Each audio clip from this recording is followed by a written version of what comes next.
My absolute pleasure to introduce Krystal Dawson, who's the BASES North America SMB team lead at NIQ. NIQ has been one of the strongest founding partners for Naturally New Network and its affiliate chapters. We are so grateful for their continuous support, incredible insights, and I'm very excited now to kick it over to Krystal, who's going to share more details on her Breakthrough Innovation Report. Krystal? Thank you, Adrienne. Hi, Welcome. everybody. Welcome, and thank you for joining me today to discuss our top breakthrough innovations in North America for 2024. As Adrienne mentioned, I lead our North America small, medium, and emerging brands portfolio for the BASES Innovation and Renovation business. And I'll start by saying, those who have familiarity with BASES from 10, 15 years ago and immediately think, oh, they're so expensive. Oh, we can't afford anything. That's not true. Happy to follow up on conversations with you to dispel that myth, because we have project work that you can actually afford in the very, very single digits of the thousands. So without further ado, I will get you going on our breakthrough innovation insights. Now, while I love celebrating our winners in general every year, I'm always really excited to cover the themes that we identify with live audiences like you, to share how different innovations achieve their success to help other companies find new ways to drive growth regardless of their size.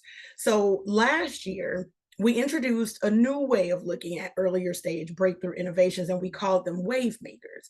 And these are innovations that are experiencing meaningful success early in their launches that we expect to continue to have success in categories. So let's dive right in.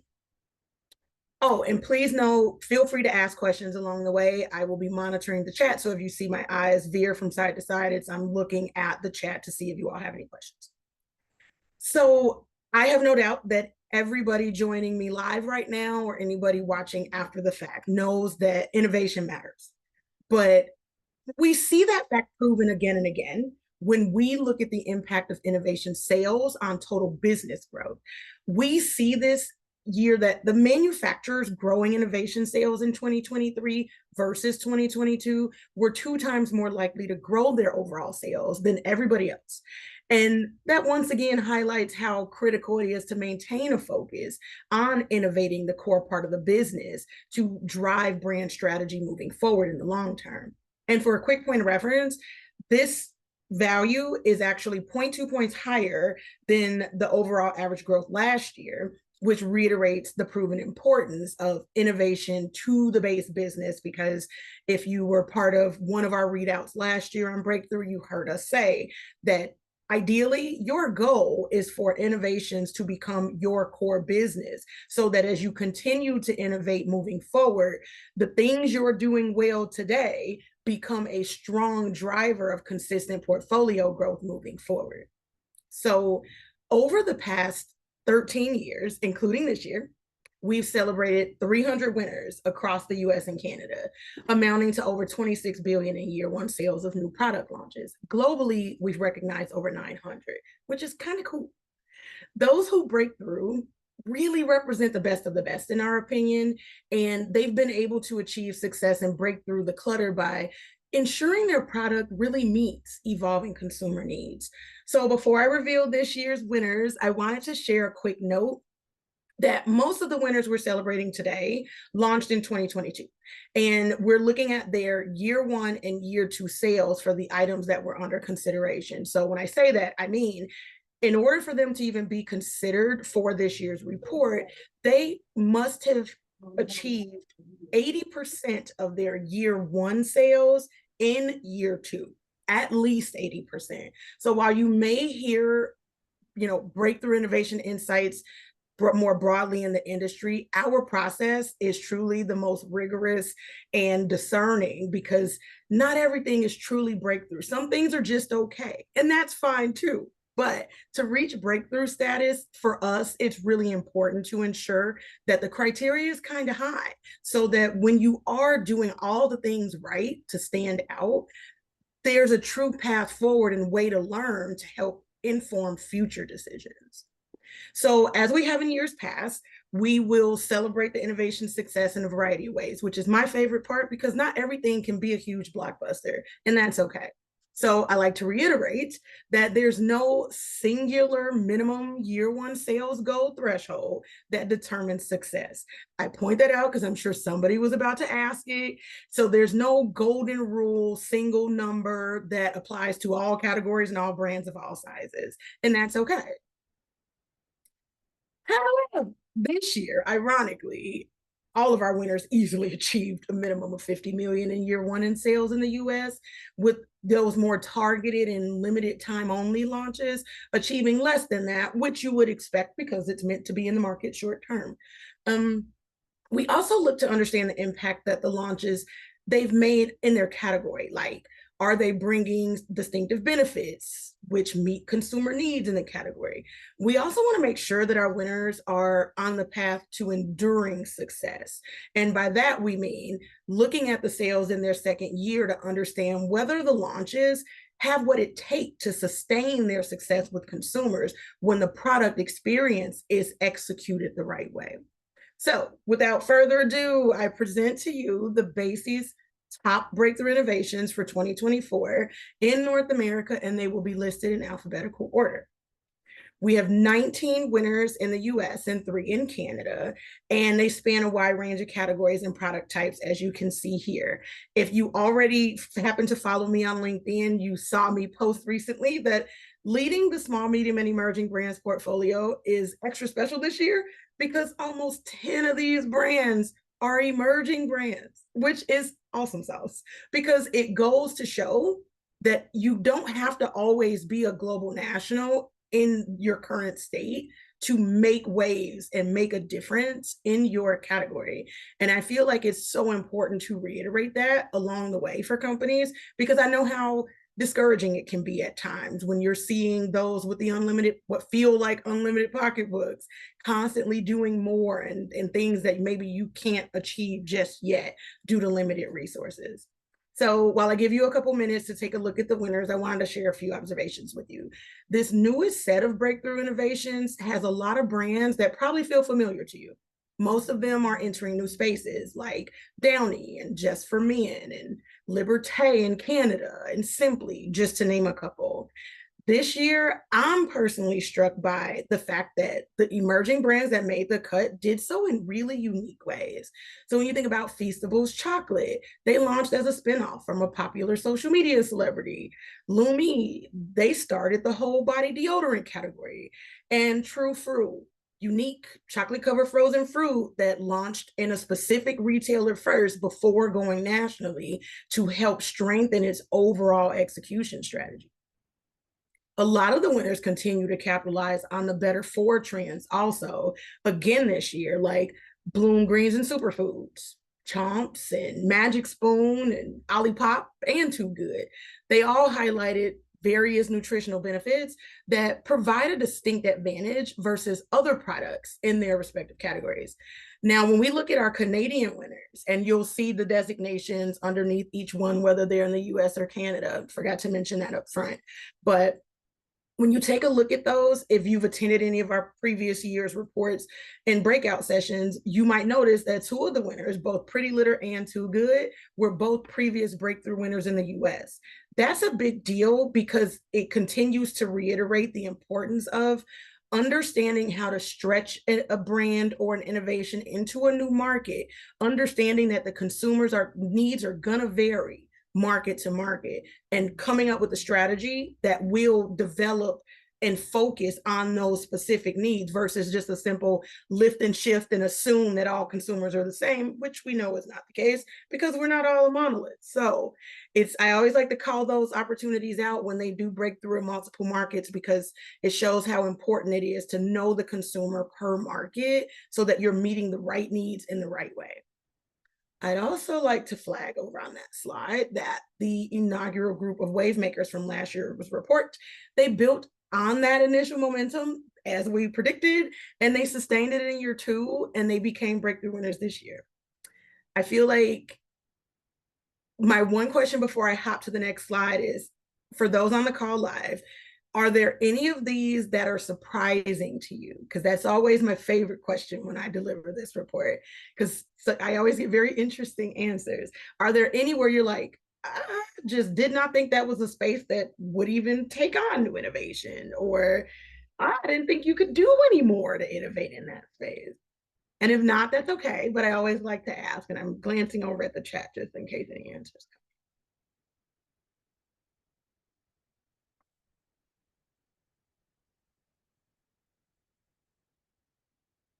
come. Okay, I will let you guys keep going there. Yep, I'll let you guys keep going there and we'll keep it moving. But if you come up with any thoughts from what you see here and you feel like, I knew someone was going to say Oreo. Oreo is one of the reasons I asked that question, because very selfishly, as a consumer myself, as a mom of teenagers, yes, I continue to be amazed at how Oreo manages to be distinct and move around and keep it fresh for not only a brand, but a category that's like old as time, if I'm being honest. So, yes, that is always one for me as well. Yeah, the body wash. I can't disagree with you there. I cannot.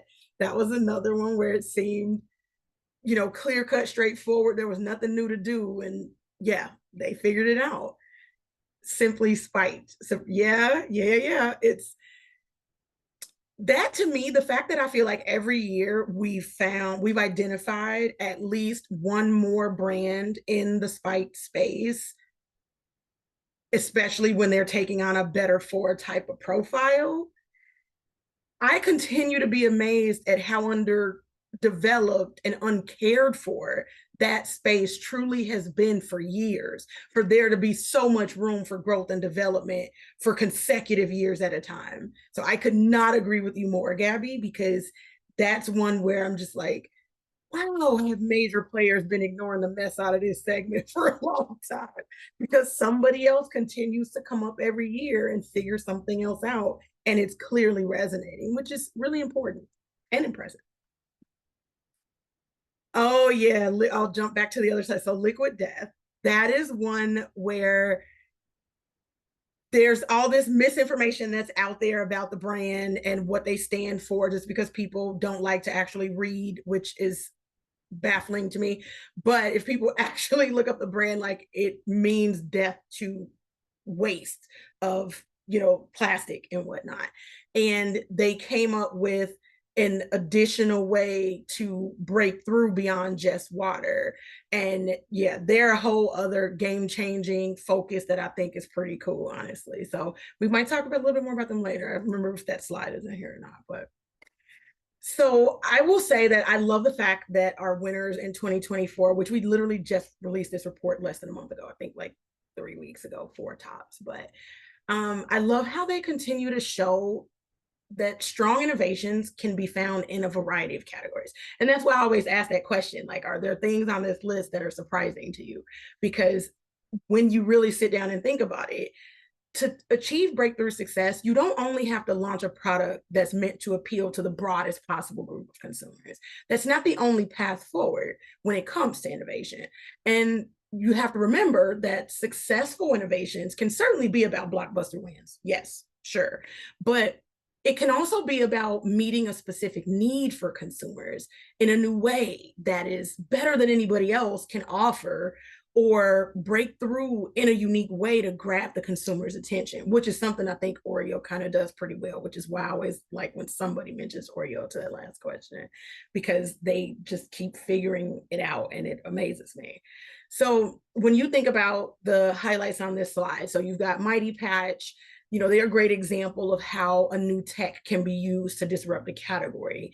Temptations dry cat food, they found success in the cat treat space, and they were looking for ways to expand that was acceptable to consumers given their experiences with the Temptations brand overall in the treat space, but remaining authentic to the brand story by, as they call it, being irresistible to cats.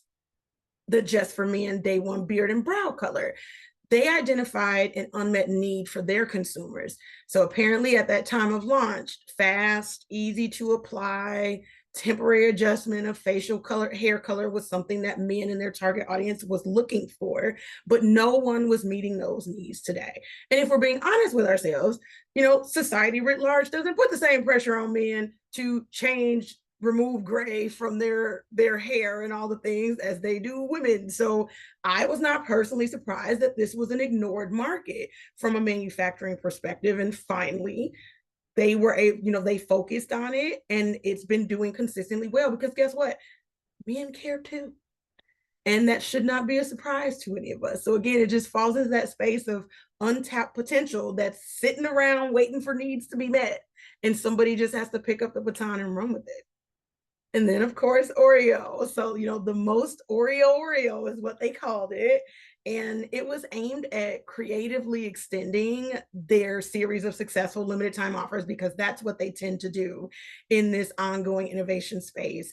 And they kind of pushed the bounds of what they could do and develop from an R&D standpoint, but they also wanted to maintain a creative approach and what they called immersive 360 marketing strategy, which we can feel free to reach out to me for follow-up conversations about that particular spotlight, because they created a whole online universe for it. Like, it's kind of insane, but like in a good way from a consumer engagement perspective.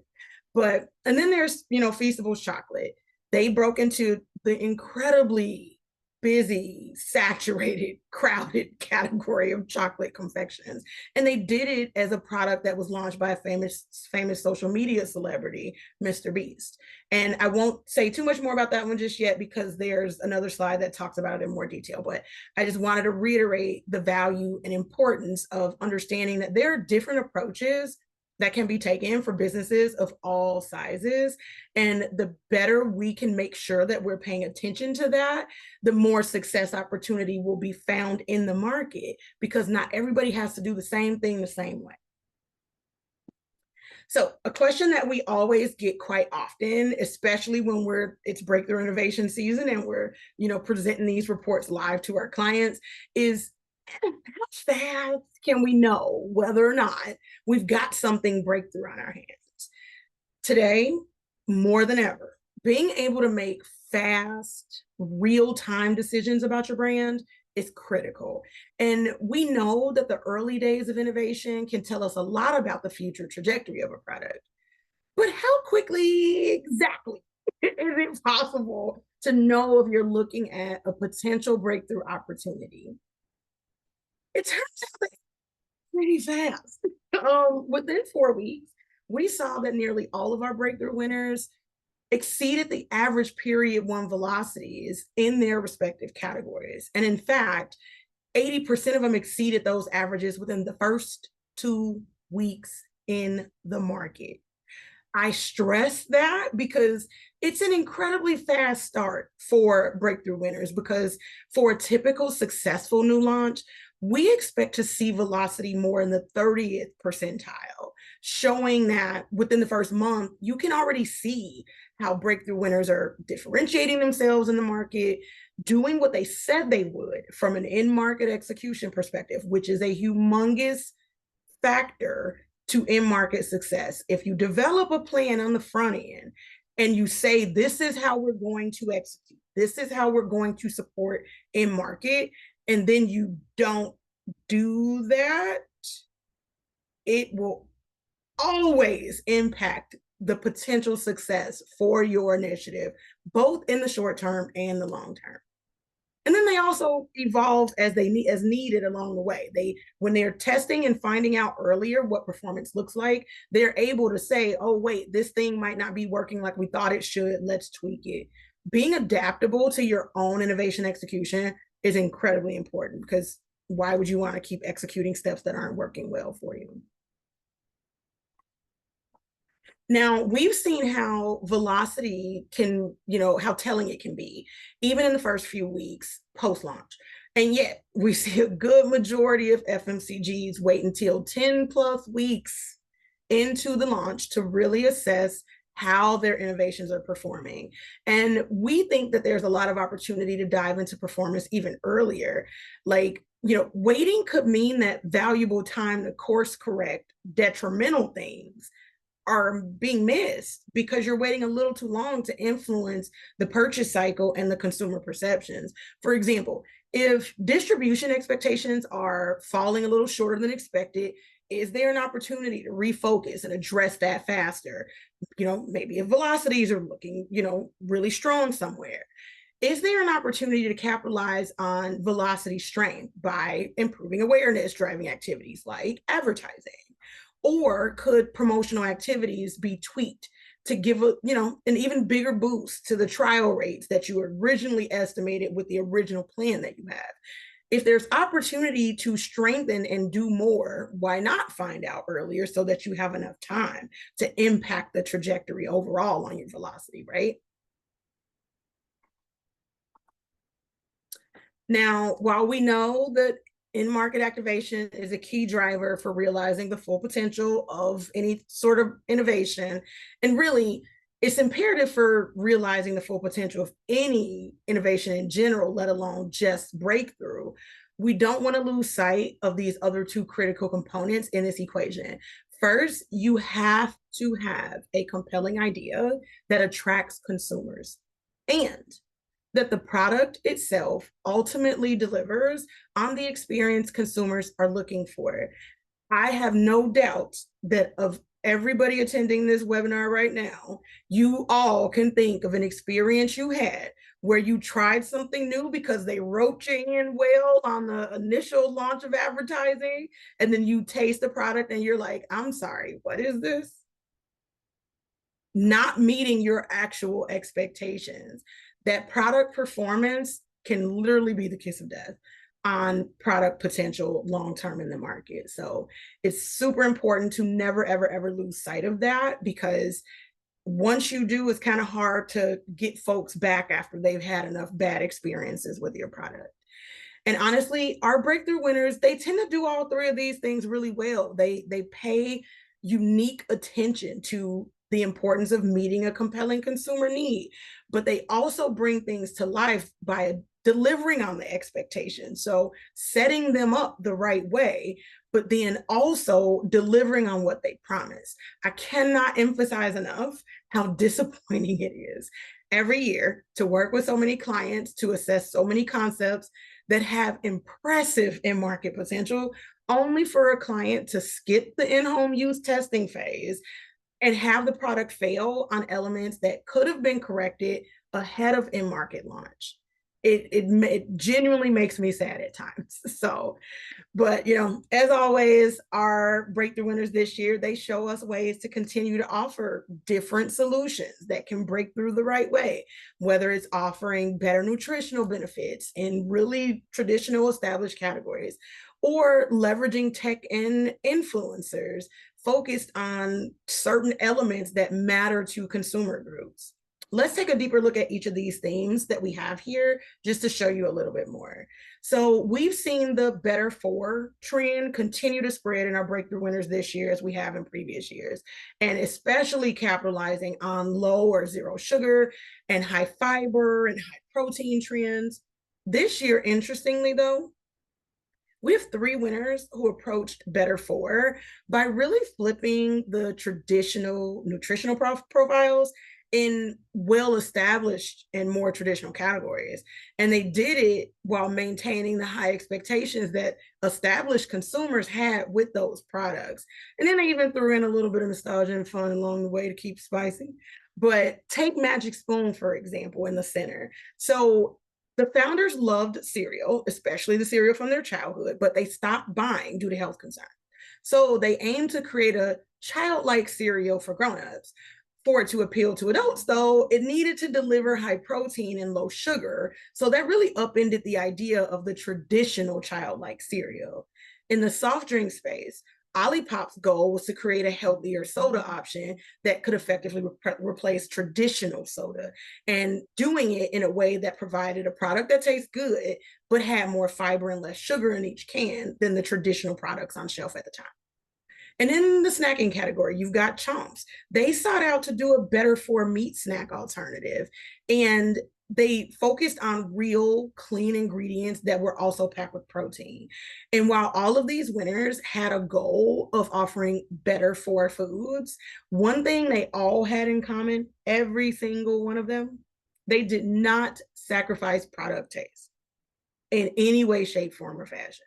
And that's really important for any foods that are trying to win over consumers in the health-based innovation space.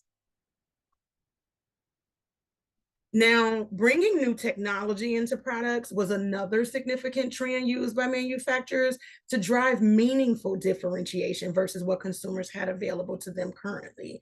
So when you think about Mighty Patch, for example, those were pimple patches that are made of a gel forming material that's used for originally healing wounds. And as the gel adheres to the skin, it absorbs excess oil from pimples and it helps them heal faster without harsh ingredients that are problematic for sensitive skin and primarily exist in today's products that are in the market. Or take True Fruit, that was developed as an indulgent frozen treat that leverages a hyper chilling tech in the production process. And it locks in the flavor until you thaw it. So it's said to result in a burst of, garden fresh strawberry taste when you consume it. And the last couple of presentations that I did on this over the past few weeks, live in client offices, many of them opted to go buy the products ahead of the meeting. And the feedback live across multiple client teams was that the product is doing exactly what it said it was going to do when it thawed. So I thought that was pretty impressive because you've got, all these basic impromptu focus groups that are proving the execution and reiterating the message that the product stands for, which is kind of cool. So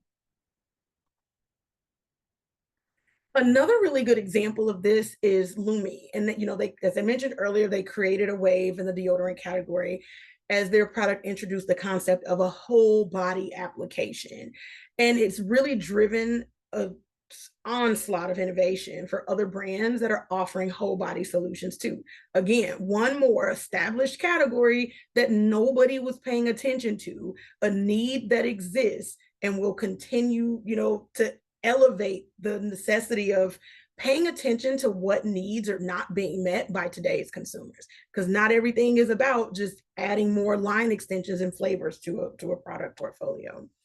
But there's also a really important example here that in an example like this, and that's part of why we have the imagery of different competitors over on the side there, breakthrough innovation will often inspire similar behavior from other manufacturers. So, it obviously creates a healthy set of competition. And while that can help really establish emerging category, for example, people who win in the breakthrough space acknowledge that they can't rest on that success of the moment, and they have to keep anticipating and understanding the potential competitive response and how to combat it for the future in order to stay relevant.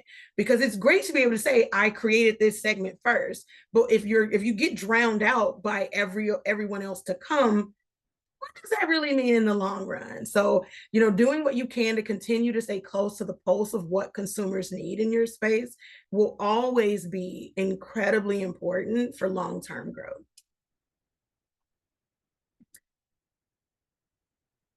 So a trend that we saw grow over the years, but also plays a big role this year, was around influencers and influencer-led innovations. So a lot of trusted advisors are shaping how consumers make purchase decisions. And the lines between the traditional celebrity and influencers are definitely starting to blur. And consumers are often turned into a mix of whether it's celebrities, influencers on TikTok, or professionals in different spaces. And we continue to see brands try to, meet that need and desire and be founded by or promoted by different celebrities, professionals, or influencers, which can help a brand stand out from the pack. Often they'll leverage the influence to, reach a larger audience is generally the why. However, when you think about elements like having a spokesperson of some sort, it's really important to understand and remember it's a very fine line to walk, because as we all know, the influencer or the celebrity has to be the right fit for the brand long term, because pairing a great product with the wrong supporter can be a really risky business decision that has to be managed with care. Just because one spokesperson worked for one product and category does not mean that same person will work for another category or brand, or that it attracts the same need base. So it's really important to dissect the difference before just jumping on a bandwagon for something like that, because it can ultimately hurt the business if it's not done right. Now, distribution is one of the most important levers that I'm sure all of you know is important for new product success. But one thing we saw from the winners this year is that can take many different paths. One of the strategies that we found leverage for many of them was that they partnered with a retailer early in the process. So whether it's True Fruit, who partnered with Costco initially, Temptations Cat Food, who partnered with Walmart, or Chomps, who partnered with Trader Joe's, an early strategic partnership with a key retailer can help drive new products in breakthrough success. But let's think about that a little bit more in detail, though, because there are some nuances there as well. So when we think about the winners that made deliberate choices in their distribution strategy, they did it with the expectation to reach the right consumers out the gate and then expand more broadly after that. So when we think about Chomps and Rascals, for example, they focused on a retailer exclusive start with their launches. And so Chomps found success partnering with Trader Joe's, and that accelerated the brand's awareness and their growth. And then in the US, Rascals entered an exclusive partnership with Walmart. And not only was that a win for Rascals as they expanded their brand, but it was also a win for Walmart, since incremental shoppers led to other purchases, which we all know is every retailer's primary goal. How much more foot traffic can we achieve in our stores? How much of a bigger basket size can we generate with one shopping purchase? So given that success and growth at Walmart, Rascals has really been able to get more shelf space year after year, which is really impressive. And then when you think about Olipop, they had to take a more tailored distribution approach because they didn't have a built-in network to tap into.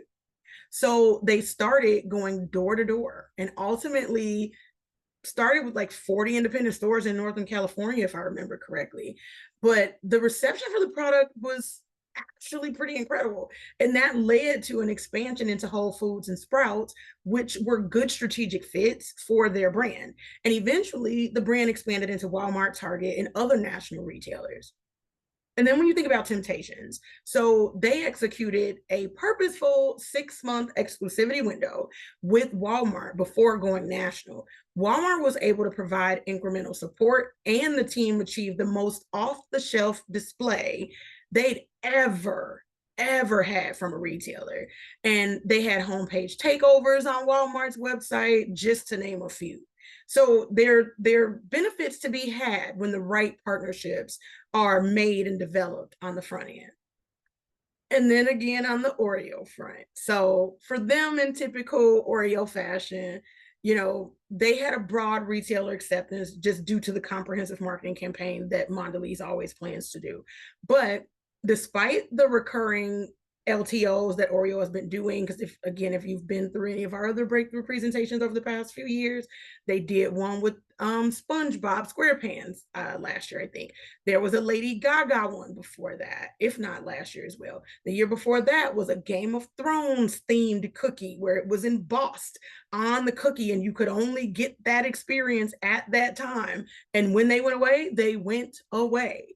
And so they've done a really good job of developing these LTO plans, getting incremental shelving and facings, and proving that there's a why for that approach for them. And the team still has to go through to retailers and sell the product. It's not a shoe-in, which was feedback they shared with us in the interview that we did on their spotlight. And the fact that the team was able to sell this in so well shows the excitement that the customer teams had behind the product. But it was also coupled with, as I mentioned earlier, that 360 marketing strategy, which got everybody more involved and excited about it because they did it in a variety of ways, not just traditional advertising, but whole online communities for this more Oreo. So they put a lot of work behind it to make it real and make it resonate for consumers. And then Simply Spiked. I don't want to miss that one because, they were able to take advantage of the scale of their existing distribution network, which got behind the launch very quickly. And that allowed them to not only secure more shelf space, but also build displays across channels to help drive additional trial opportunities. Because for those who've consumed the Simply brand up to that point, they're known for better, for higher quality beverage, ready to drink beverage experiences in the refrigerated aisle. So for them to be able to piggyback off of some of that and do it in a meaningful way in the spiked beverage space, it's pretty impressive. Now, when planning for distribution strategies, there are a couple different factors that can help you ensure that you're moving in the right direction.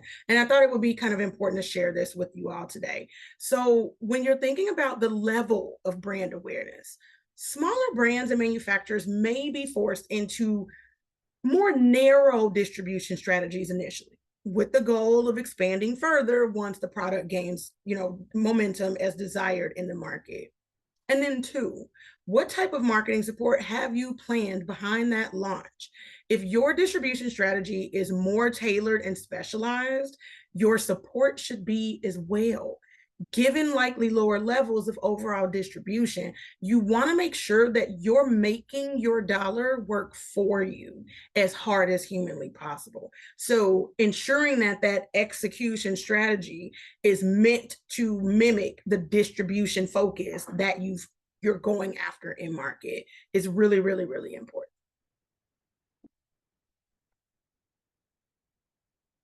Now, ultimately, it's all about reaching consumers in the most effective way possible, both ensuring you grab their eyes when they are searching, but then also being available where they're likely to look for you. This is a conversation that I have with a lot of my clients on a regular basis. Are you housed where consumers expect to find you? Because when you're not, you're putting more work on the consumer's shoulders to seek you out, which, let's be real with ourselves, all of us on this call, when we are going grocery shopping, our goal is to simplify the process as much as possible.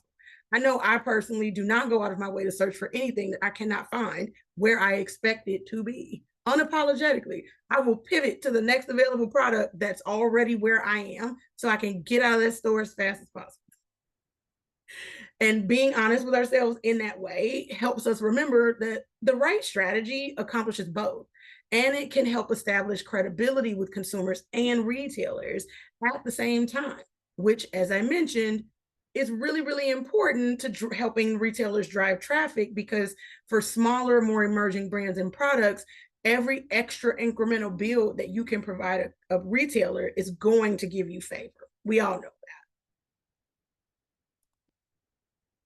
So really quickly, I wanted to take you through the wave maker component. So I mentioned earlier how quickly you can start to see a breakthrough opportunity manifesting. And we think it's worth celebrating those. So significantly outperforming peers early on in the velocity race is incredibly important. And knowing that that happens in the first few weeks of the market is worth noting and taking to pay more attention to, so that maybe there's a little bit of shift in your own approach to how long you're waiting to assess how well something's doing that you've launched. So the wave makers are achieving above average velocity, as I mentioned, but they're clearly offering new benefits or advantages too. They haven't been in market long enough to demonstrate the longer term success that we've talked about on some of the other products that are larger in scale today on the last few slides. But, this year we found two wave makers that I'm excited to highlight. So the Elf Glow Reviver Lip Oil and International Delights Cold Foam Creamer. New format of coffee cream and flavor enhancer that's meant to enjoy, particularly with cold coffee. That innovation on both ends capitalizes on really big trends in those categories. Now, Elf continued to find success with launching a high prestige quality product at a more approachable price, but this time jumping into the innovative space in the cosmetic world. And that's a lens that we all know consumers want to look and feel their best and not break the bank doing it. So more of the prestige products that are willing to take on that approach to innovation will likely see success when executed right. International Delight, on the other hand, they leaned further into the cold coffee trend that we continue to see grow with an innovative format and product experience that wasn't being delivered at the time that they launched and hit the market. And then thinking about just breakthrough innovation writ large, success in the coffee space has really capitalized on consumer desire for that cafe experience at home over the last 10 years. And we continue to see that today with this cold creamer from International Delight. In 2014, the brand found breakthrough success with us with their ready to drink iced coffee launch as well. And it's kind of exciting to see that, the latest offering has really early in market success too. So we'll keep a close eye on that wave maker and see if they make it to full breakthrough potential down the line. We'll see.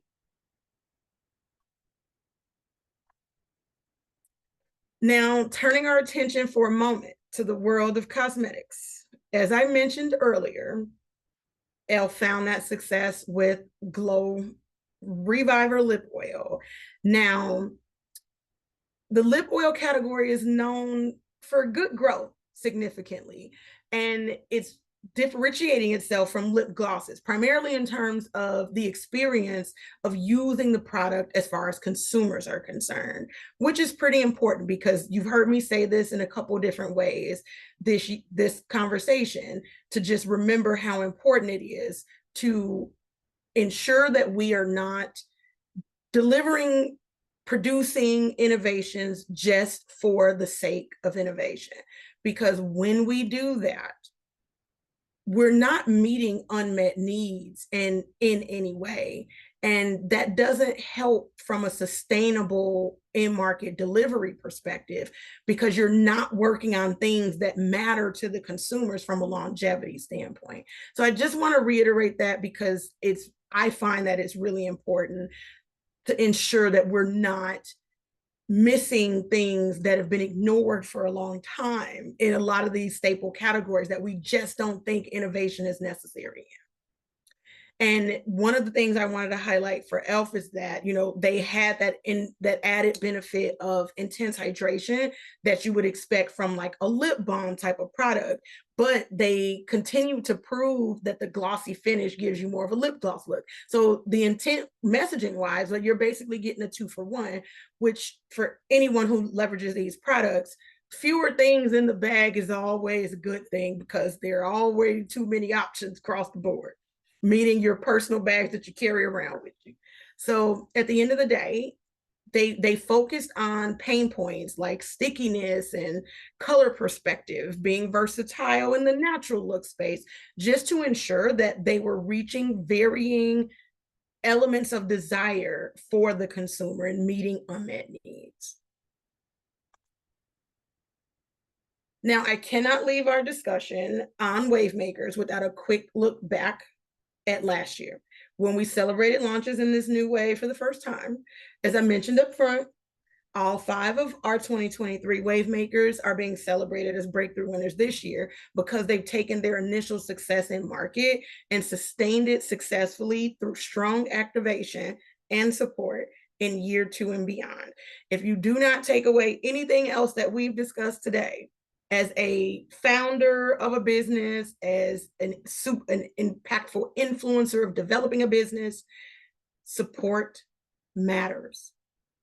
Beyond the first 6 months, beyond the first year, even beyond year 2, successful innovations are typically found when the products are being adequately supported in the market. There are no 2 ways about it. So with that, I want to thank you for joining me today to celebrate our 2024 Breakthrough Innovation Insights. And Please know that I am happy to answer any questions that you have for me live here, or if you would like to reach out separately and ask additional questions related to how you're leveraging your business strategy, I'm happy to do either via email or LinkedIn. But let me know, are there any thoughts or questions that you have?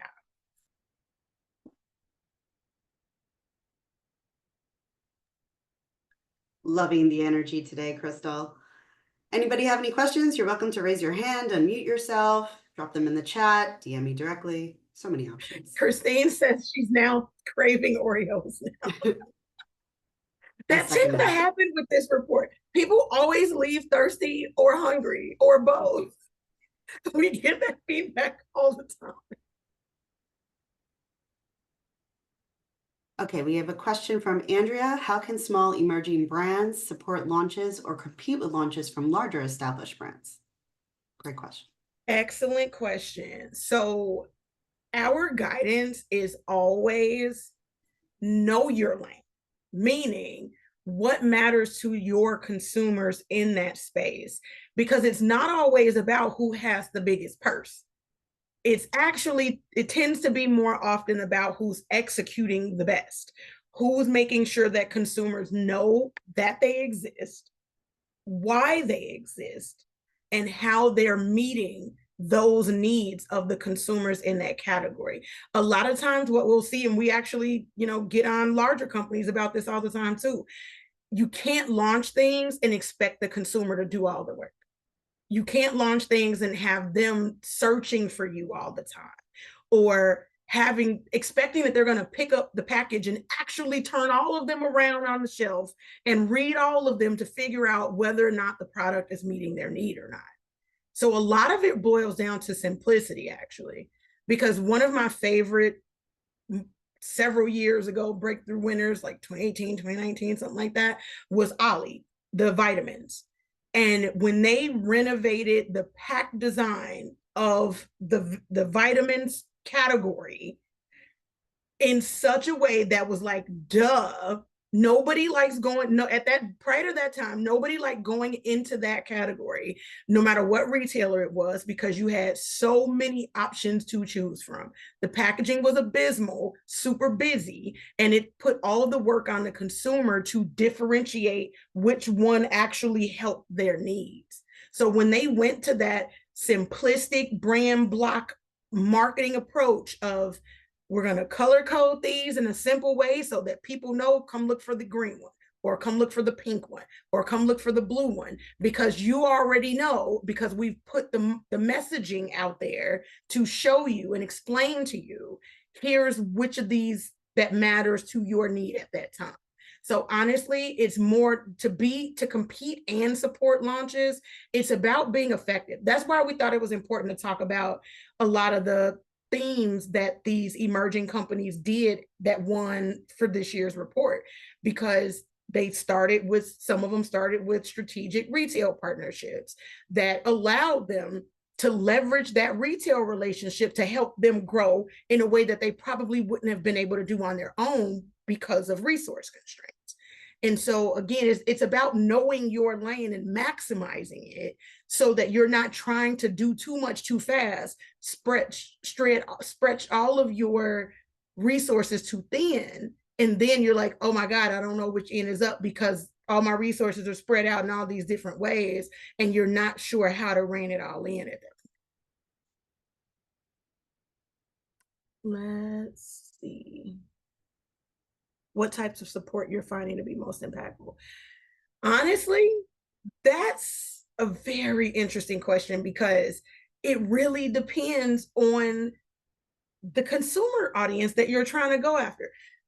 I am not a humongous social media person, and I continue to be amazed at how much people trust what gets said by random strangers on the full disclosure. Like, it continues to amaze me, because it goes to show that the everyday normal consumer is looking for folks who've experienced the product and wants to learn what worked and didn't work for them with the product.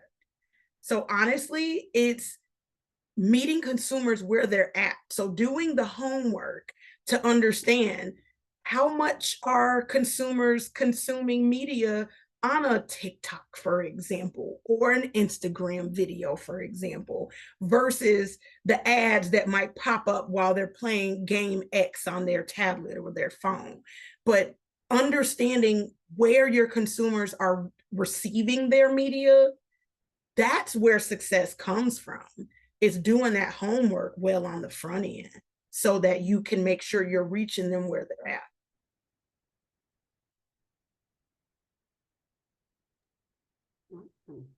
Any other questions? And thank you all for the notes and feedback. I've read all of those as well. If we have no other questions, I'm going to drop some fun news in the chat. So first plug from Naturally New York. We are hosting a Friendsgiving event tomorrow in Soho at Rethink Food, who is an organization that's helping to fight food insecurity in the greater New York area. We are providing everyone here for attending today's seminar $10 off their ticket price if they would like to RSVP using promo code GIVE10. And what you're going to really hear about, not just today, but in many weeks to come, are more details on our upcoming Holiday Bazaar, which is being presented by Bank of America. We have actually a lot of incredible partners on board and over 50 brands confirmed to exhibit in our shoppable marketplace. We got some fun activations planned. I might even have the Grinch show up, and just a great way to just network with our community as a whole. So we look forward to seeing you there. It's our most anticipated, largest event of the year. And you know, something I really am excited to host for this community. And then on behalf of Naturally New England, Bob Burke is hosting a sales and financing seminar in December in Boston. And so they are offering everyone $100 off their admission to the finance or sales seminar. So that is also linked in the chat. We will be routing all these details via email as well following the call, but I just wanted to share it with everyone here. And I'm sorry, but we are not accepting any further applications for the marketplace at this time. We are completely maxed out and trying to like fit more than we could chew at the moment. So again, hope to see you there. Thank you, Krystal. Thank you, NIQ. Thank you, Alessandra. I know you're on the call. Thank you, Kim and Lily, for helping to support this event. Appreciate everyone joining us today, and we will see you again very, very soon. Thanks, everybody.